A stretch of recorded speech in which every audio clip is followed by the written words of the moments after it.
In episode 50 of the Mindfulness and Grief Podcast, Reid Peterson shares his fatherless Odyssey, navigating both biological and stepfather loss.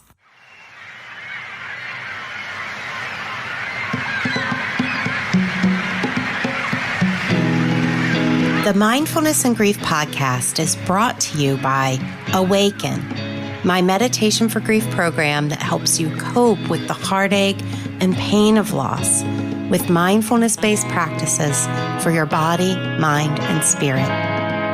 Join Awaken to participate in weekly meditation for grief groups. Access the complete mindfulness and grief course library that features guided meditations and streaming video, and connect with people who understand what you're going through in our live sessions. Grief is hard enough. You don't have to do it alone. Learn more and join the community at meditationforgrief.com. I am your host, Heather Stang, author of Mindfulness and Grief and the guided journal From Grief to Peace. If you find this podcast helpful, please click on the subscribe button so you'll be notified of future episodes, and leave a review so other people can find the Mindfulness and Grief Podcast and benefit from the teachings.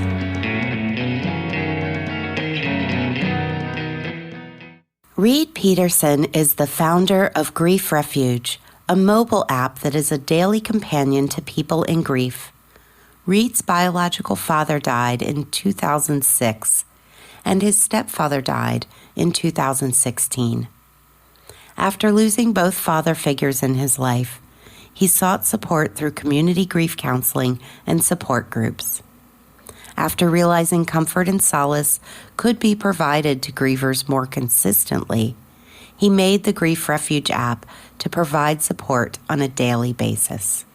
Today we're welcoming Reid Peterson to the Mindfulness and Grief Podcast. And Reid also has a podcast and a grief app, which we will talk more about later. But I'm hoping you can start us off by just introducing yourself and what brings you to this work. Sure. Well, Heather, let me begin by first saying that it's actually an honor to be here with you. I listen to your voice very frequently, and I feel very comforted in the work that you do. And being on your Mindfulness and Grief podcast, I just think to myself, well, I must set an intention. I must set an intention to speak from my heart. And so for your listeners, I hope whatever I end up saying makes sense in that, we just enjoy this conversation and the work that we do because it's unusual and it's very unique. And a little bit about me. Yes, I do grief companioning, and I can go into an explanation about that a little bit later. But I really focus on intending to hold sacred space with people and let grief be a guide and or a teacher in what they do. And how I got into this work was through significant loss in my life. It was really interesting. My stepfather was diagnosed with multiple myeloma in 2008, and I lived at a distance for the duration of his battling cancer. And I was a strong distance support person for my mom and my stepfather, Warren. And throughout that whole process, I did everything I could to help support them from a distance. I remember being in Palo Alto, California, and I was a part of this yoga studio or this yoga community. And the owner of the studio was just very generous, where she said, Reid, the studio isn't being occupied on Saturday nights. So if you wanted to do any type of event to help support, some of the fundraising, because money was an issue, dealing with all the meds and the hospital visits for my parents. And so I ended up hosting a lot of meditations, Saturday night meditations, and just asked for a donation. And everyone who attended, when they made their donation, I just made it clear that 100% of what they contributed went to support Warren and my mom and the financial aspect of all the challenges with cancer. And so on June 2nd, 2016, Warren collapsed and he transitioned. He didn't come back to this world we live in. And it set me on a pretty prominent grief journey. And here I was in a beautiful area. Most people label it as one of the most beautiful in the country in Santa Barbara, California, and I felt so alone. I spent so much time at the ocean. I would reflect and I'd ponder and feel all the sadness and sorrow. And in the community, I did join grief support groups. I did speak to a grief counselor, and they were very helpful experiences. But what was interesting for me, Heather, was here I was meeting with my group once a week, and we had scratched the surface of our grief, but then our time would be up and we'd say goodbye and until the next week. And we just didn't have a lot of connection. And then in grief counseling, it was a little bit of a similar experience. And so what I found myself longing for was just something that was more supportive on a more consistent basis. And that eventually led to the work that I'm doing now with digital technology and grief. Believe it or not, how is that possible? It's amazing. But, I found a study for hospice workers and a meditation app. Because, A, you don't know when grief is going to strike, right? It's not that grief only shows up at, 5 o'clock when you're showing up for your grief group once a week. It's all the time. And that app, the research on the hospice workers and a meditation app, I think supports what you're doing, because it was something that they could access anytime when they needed it, without having to be so structured. And so I think what you're doing, you're right, it is kind of odd, right? Grief and technology, and yet it makes perfect sense. So yeah, thanks. By chance, is that study done with the Buffalo Hospice?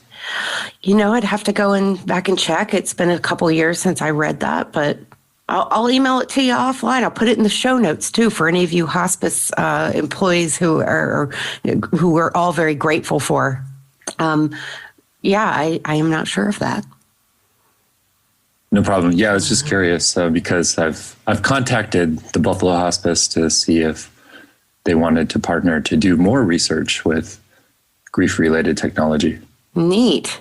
See, I love where we have technology research and real life converging, because there is a lot of grief, we'll say grief myths out there, or things that are supposed to work that don't work. And I love it when we can show that things really do work, both through working with our clients and seeing people be able to take care of themselves and lean on other people where we know it works. We're not just assuming. So is this a good point for you to tell us a little bit about what you're doing? Well, I can just mention that, yes, I've created a grief support app, and almost everybody I end up having a conversation with say, well, how in the heck do you do that? You don't know my grief, and you never will. And I'm like, you're absolutely right. Mm-hmm. However, you've mentioned meditation, and I don't provide meditations on the app, but what Grief Refuge does is it sends out a daily audio musing, I like to call, where it's a facilitated message that is more meant for grief-related education and listening to something deeper in the experience of what you could possibly learn from your grief. And it provides that sacred space I mentioned earlier to help reflect and ponder. So something gets shared to the app user on a daily basis. Wow, I can just imagine how helpful that will be, because I know so many people in my community and myself when I've, been in intense acute grief.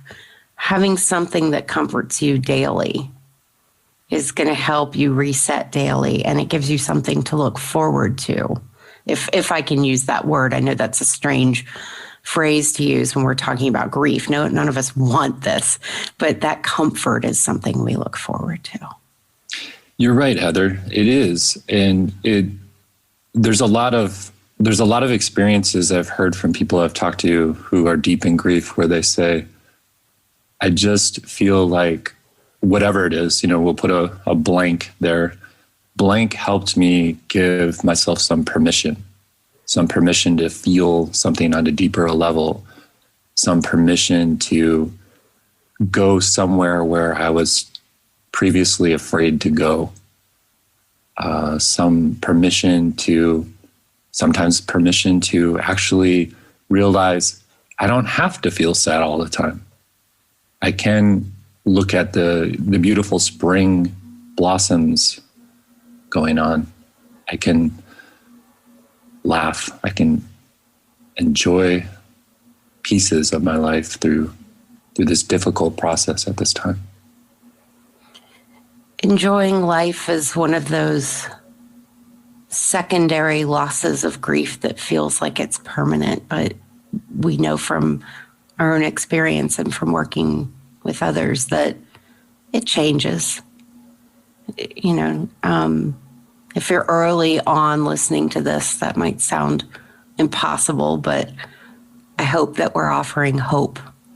And it sounds like what you're doing in that is helping people be mindful of what remains.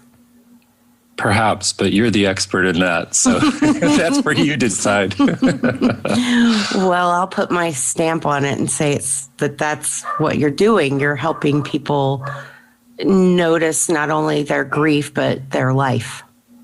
Yeah. And we can feel really cut off from life when we're grieving. So true. Yeah, I hear it all the time. Yeah. Especially the aloneness. It's interesting. I'm still feel like there's so much to learn from people that I support who are grieving. The distinction between feeling so alone and actually feeling lonely. And it's something that I've been pondering for quite a while. And I wish I had some brilliant thing to say to help define or explain it, but I don't at this time. It's just something that I'm holding more dear to my heart because I can tell. I don't know if it's intuition, but I can just tell, through who I companion and whom I talk to. I have a lot of, as you know, Heather, in the grief education space, there's a lot of conversations about grief and through personal experience and also understanding the experience of others. And that thing between, am I lonely? Am I alone? Do they cross-reference? Are they completely separate? It's really something. It's a mystery to me right now, just as grief can be a mystery. It may be one of those things where words can't quite touch it because you have to experience it to know it. And I think there is a different type of loneliness when someone you love deeply is no longer physically present versus, say, an alone that you choose. Like, I love my alone time, but that's because I'm choosing my alone time. Mm-hmm.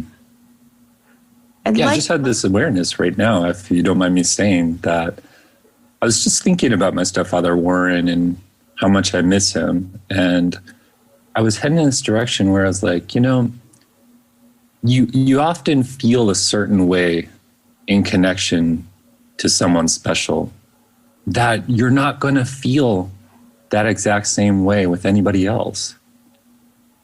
Perhaps it's attachment theory, in relationship, but at the same time, it's just so interesting, and it speaks to the value and the significance of the grieving experience, because losing that is so hard. obviously losing the special person, but knowing that you're likely never going to feel that way again with anybody else. It's part of that secondary loss you were talking about. It just kind of came as a piece of awareness. So thank you for that, Heather. I'm learning so much from you today. Well, we learned from each other. And I love that you also said something that resonates with me, that we learn so much from the people we companion. Mm-hmm. Because there isn't just one type of grief. I don't even think, you can categorize it, because you're nailing it. Like, it is so special to the relationship you have with that one person, and nothing will be the same. And that kind of leads me into the invitation for you to talk about your biological father. Sure. So the interesting piece to my grief story is Warren passed away in 2016. Warren is my stepfather. And my biological father, known as Butch, his name is Donald, but everybody called him Butch. He was a junior. And I don't know if he was a really tough guy. He kind of, had that shell of like, yeah, I'm a tough guy. But I could see under the skin he was sensitive and caring. Well, unfortunately, Butch, my biological father, died in 2006, 10 years before Warren. And when he died, I actually felt a lot of relief. And the reason why is because in his life, most of what I remember from a child, adult, he really struggled with post-traumatic stress, and he really struggled with alcoholism. And so, he lived a very challenging life. He struggled. He was in and out of the VA hospital very consistently. There were times where I didn't know if he was around because he binge drank. And so there was no communication with him for up to 3 weeks at a time. And so that was really challenging. And after I spent a lot of time grieving Warren's death, I started to realize all that relief I felt for my dad's passing, I'm now starting to feel a lot of sadness.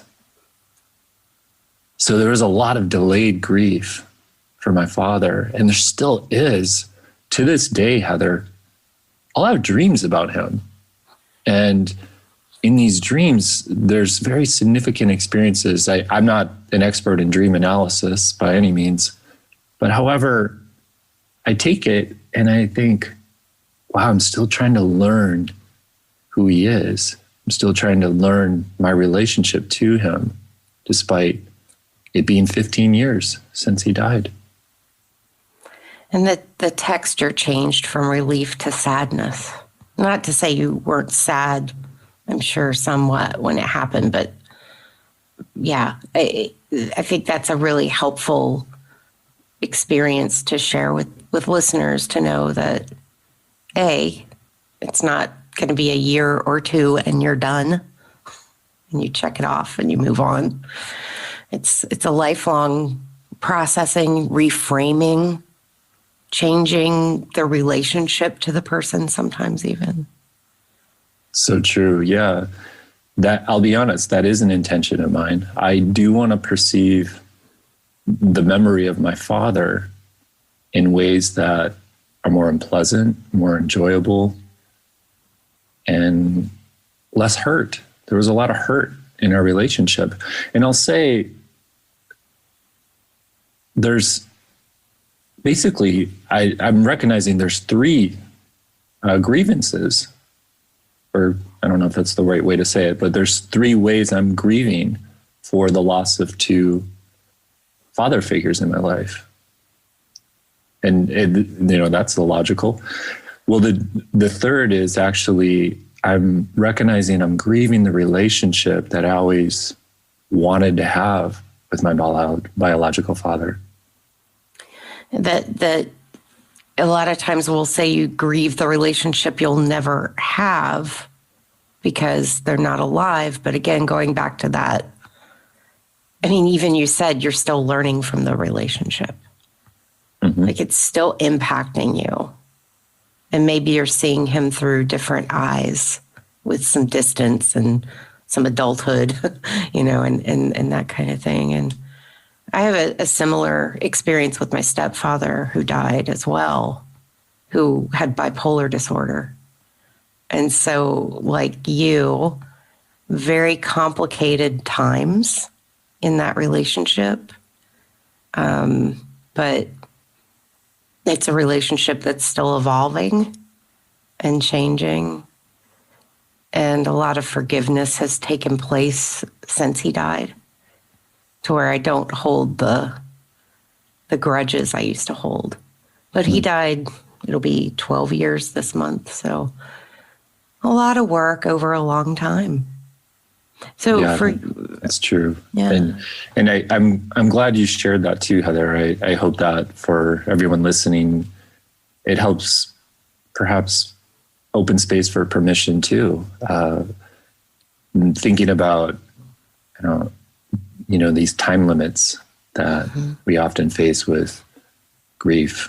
And, there's obviously, the bereavement leave in the professional field, but I'm more speaking to just life. I can think of a particular person I support who is getting a lot of pressure from his family members because it's been 2.5 years since his mom passed. And he shares that he's struggling more now than he feels like ever.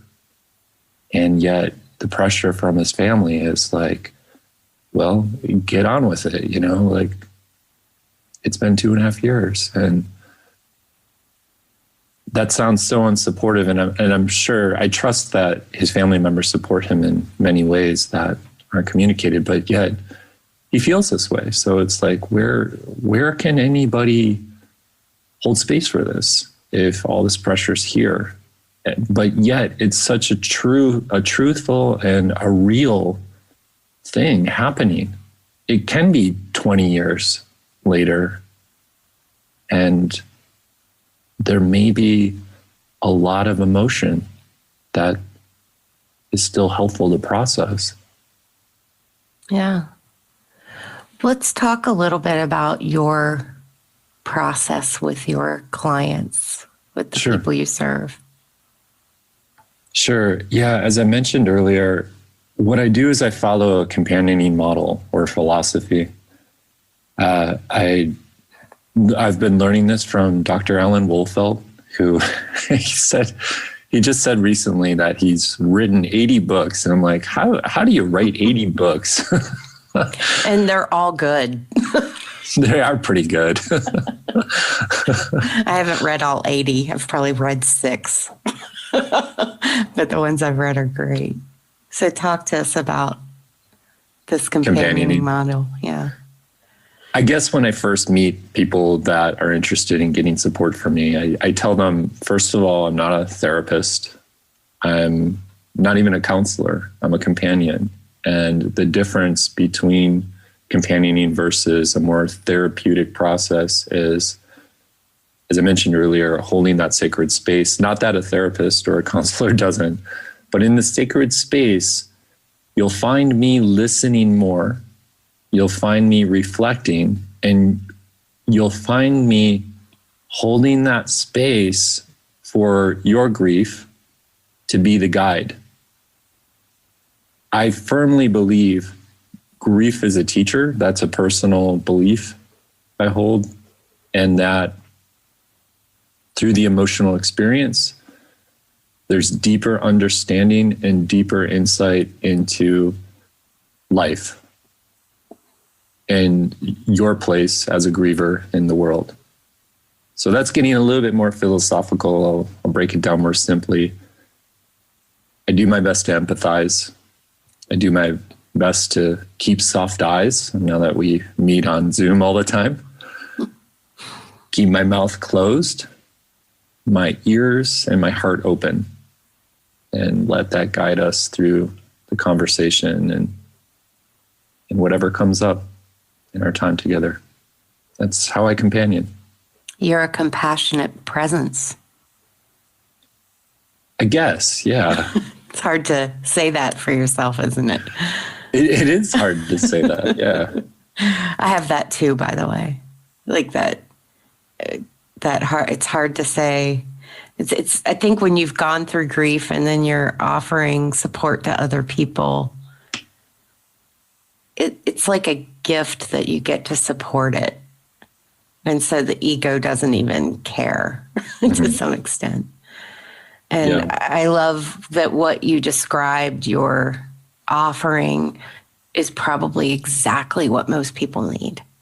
They don't need to be poked at or analyzed. They just need to be held virtually many times. Yeah. Very well said. I mean, we have been grieving as a species for who knows how long, way before therapy existed. Mm-hmm. And yet there's plenty of evidence that as a species, we've supported one another through grief, and that's what's helped. Yes, ma'am. And so we need more people in the world who are willing to sit with their soft eyes and ears open and mouth closed and receive. And I think you're helping refresh my approach, because after doing this for many years, every now and then you kind of have to be reset. Get out of your head and back into presence. So true. Yeah, and I'll project for a second, because you also work in this space. You have to wear a business hat for making a living yourself. And that's an interesting concept in itself that we could talk about some other time. It is strange. Like I always, I joke, although it's so true, a girl's got to eat, right? Mm-hmm. And so do guys, everybody, whatever gender you are, you got to eat. And I try to put out as much free stuff as I can, like this podcast and the Mindfulness and Grief website. And I wish I could do it all for free. I resonate with that. Yeah. Yeah. I was going to say, mention one thing about just a little funny aspect of holding sacred space with someone. It's so interesting that I feel like it's a common experience in the work that I've done with companioning many people. It's almost like, and you can anticipate or expect, when someone feels deep emotion and they're expressing it and they're mourning, after a certain amount of time, they kind of tell themselves, okay, I've had enough. I'm tired of crying. I need to take a break, which, by the way, is perfectly normal. Like, not normal, but it's just the right thing to do, is to take a break. It's necessary. Thank you. Necessary. Yes, that's what I was trying to think of. So what happens is after they say, okay, I need this break, then there's this kind of response, because they look at me and they see me sitting there, soft eyes, mouth closed, ears open, heart open, and shaking my head, yes. In American culture, yes is kind of this acknowledgement. And then they say, why do you do this work? It's like, and why do you do this work again? And all I can really say is, like, I just feel like I'm answering a calling. It's there's really not much more to be said to that. That's why I do the work. I'm answering a calling, and I feel called to do this, and I'm listening. And so your inspiration is almost just, it's like within you. You can't imagine not doing it. Yes, and I also feel divine guidance in doing this. That can really help when you're sitting there with someone who's having a really hard day. Mm-hmm. Is to stay grounded in your intention. Yeah, that's right. Yeah. And you have such a calming voice. And I've been on your podcast. This isn't our first conversation, by the way, folks. And we've had phone calls. But even just hearing your voice, much like with Alan Wolfelt on his audiobooks, like they're just some voices that feel like you're being held and understood. And even if you haven't even spoken yet. And I think a lot of people listening will agree because they're listening. It's a podcast, right? We're not seeing, we're listening.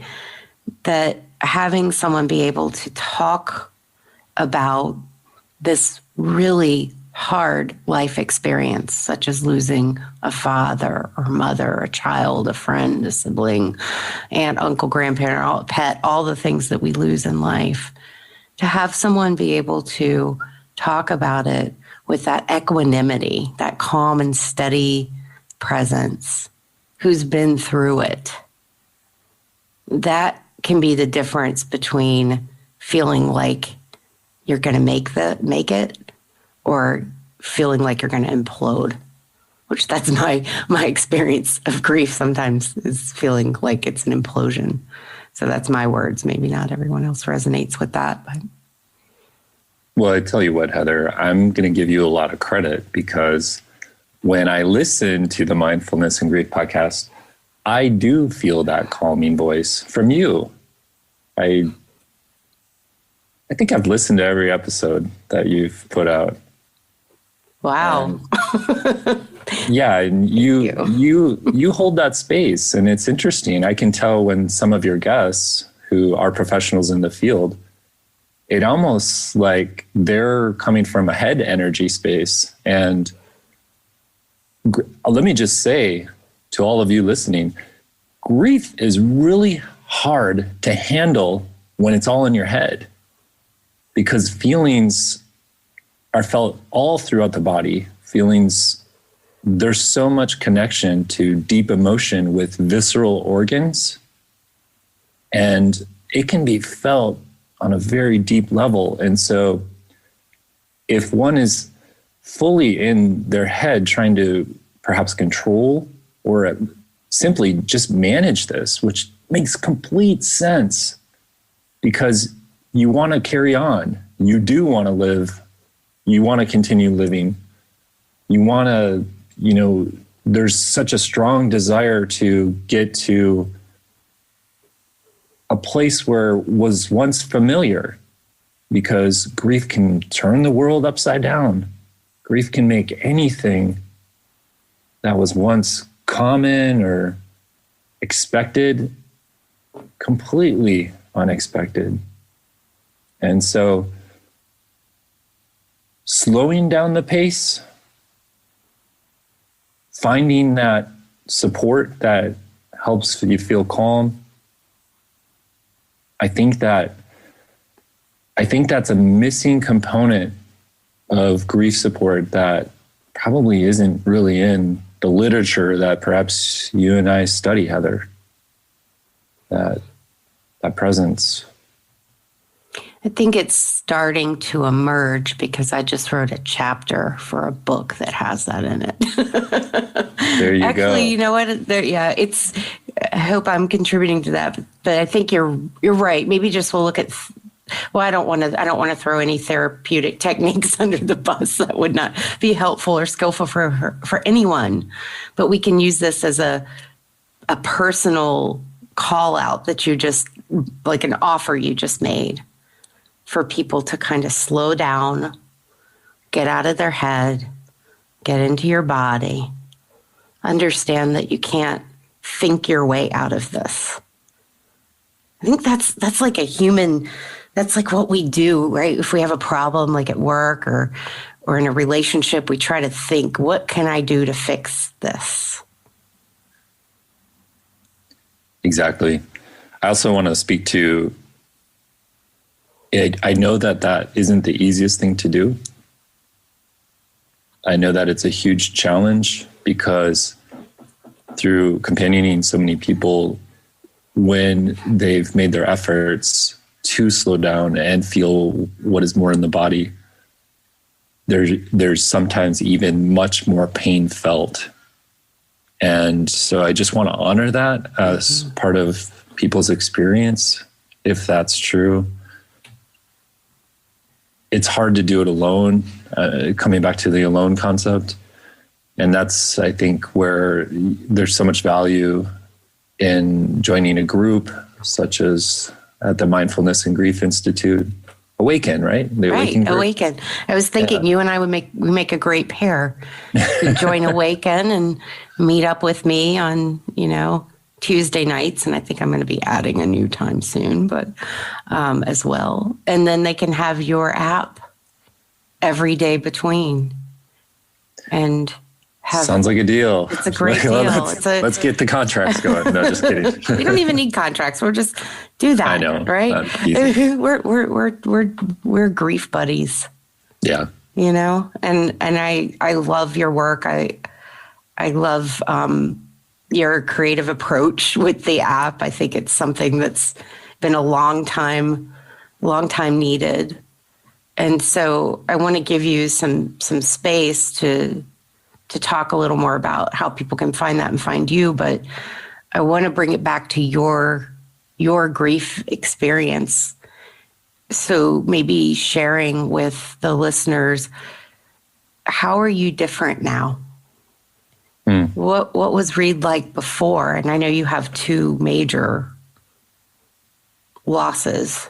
So maybe it's even before your biological father, before your stepfather, and now. That's a really thought-provoking question. And I thank you for asking that. I've never really thought about that before. So how I'm hearing it is like, who was I before some of these significant losses? And I don't see myself as very different as a result. I find myself having a very different relationship with time and loved ones. I'll speak to time first. It's just much more clear these days that sadly our time is limited. So we often perceive life as being precious, but now I've added time to be just as precious as life. And so I find myself now versus before significant losses, just trying to be much more intentional with my time, spending it in ways that really help me be more of who I am, whoever that is, because that's an evolving process. I mean, that getting kind of deep and spiritual here, so forgive me. And then I also look at relationships more. I feel like I want to be more present when I'm in communication with people in my life. I want to understand more about their life experience. I guess the word connection comes to mind. I want to feel more connected.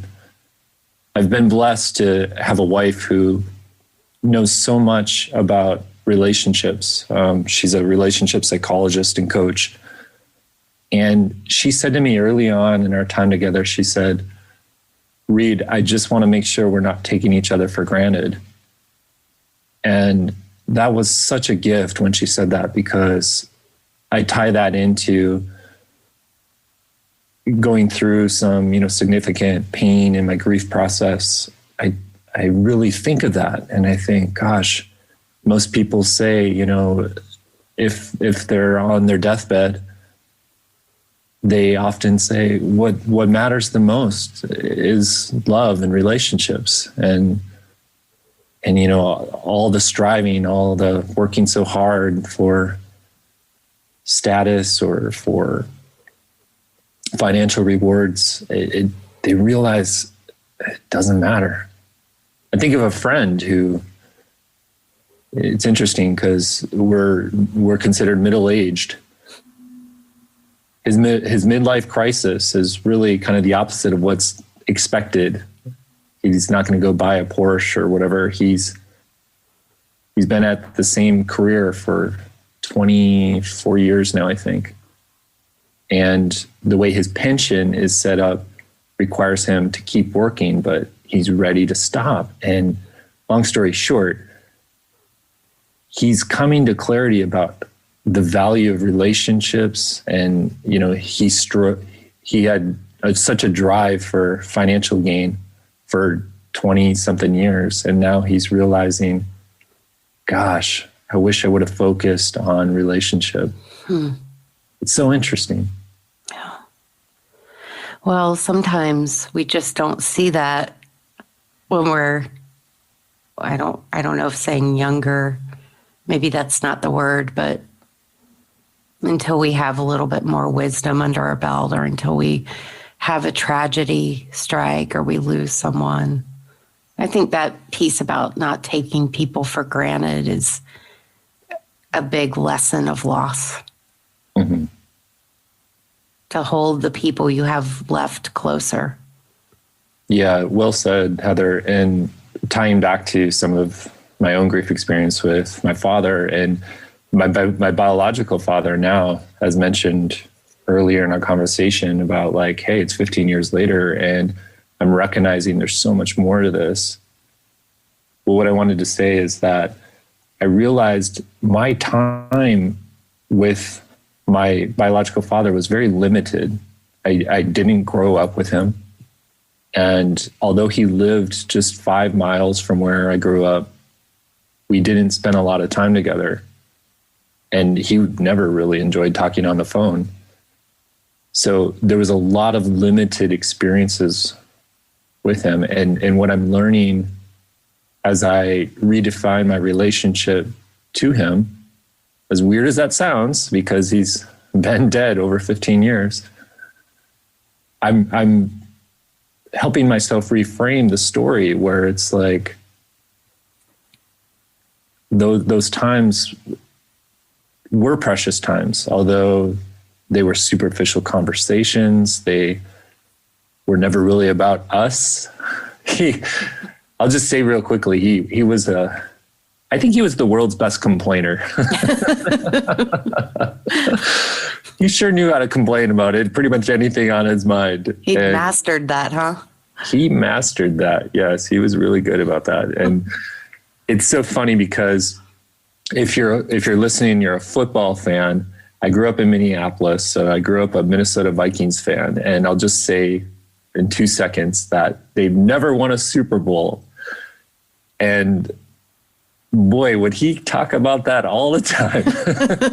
Even though it's almost a given, right? Right.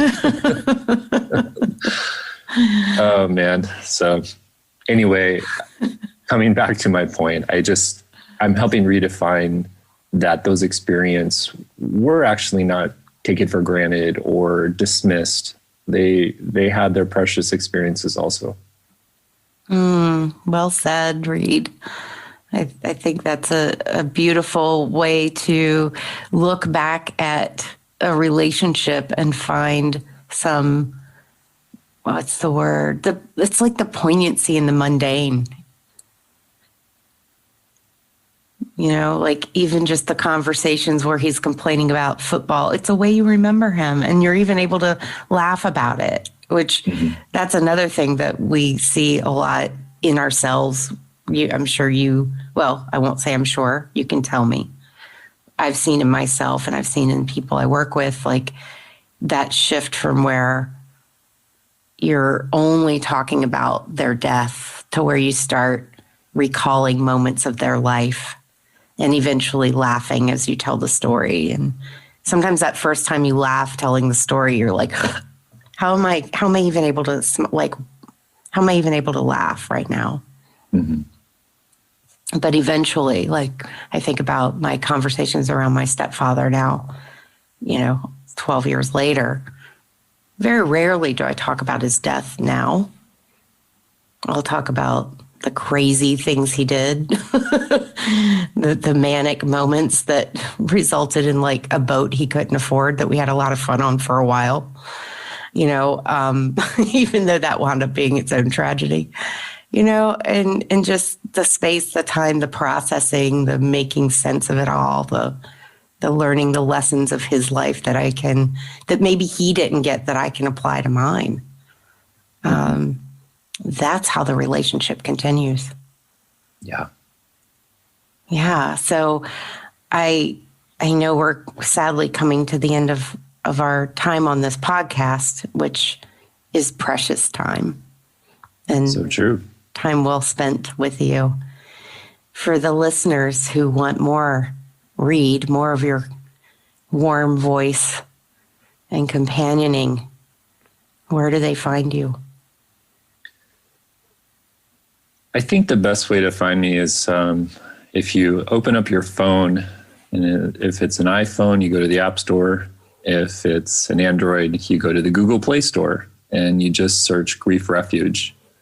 You'll find an app on there, and you'll be able to hear more of what people call this soothing voice. And I feel very honored that people find my voice soothing. You'll find more reflective communication about grief experiences on the Grief Refuge app. And we will also have links to that, as well as your Instagram, Facebook, website, all that on the mindfulnessandgrief.com podcast page. Reid, I'm going to invite you, because I know you're a meditation person, and the listeners to all just take a breath in and a breath out.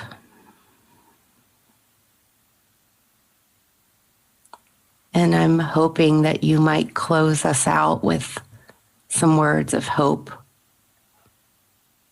Let me just take a second to sit in my heart about that. Okay, hope. Hope is hard to find when you're grieving. Hope can seem like it's on another planet. But there's one thing about hope, is that there's also other people who are more than happy to borrow it to you. There's always hope around. Oh, that was very heartfelt. And I thank you, Reid. Thank you, Heather. This has been a wonderful conversation. Oh, I'm very grateful for you and the work you do. And I hope that those of you listening have found some inspiration today, and that the rest of your day, week, month, life is full of peace and ease. Thank you, Reid. Thank you for listening to the Mindfulness and Grief Podcast. Please help us spread the word and subscribe to this podcast, or even write a review. A special thank you goes to our podcast engineer, Todd Campbell of Hub City Recording, and to the Atomic Mosquitoes, who provide our theme music. This podcast is a service of the Mindfulness and Grief Institute. Visit us at mindfulnessandgrief.com to download your free copy of Navigating Grief, and to learn more about our Awaken Meditation for Grief group and one-on-one support. I am your host, Heather Stang. May you find some peace in knowing you are not alone. And please be gentle with your grieving heart as you move through the rest of your day.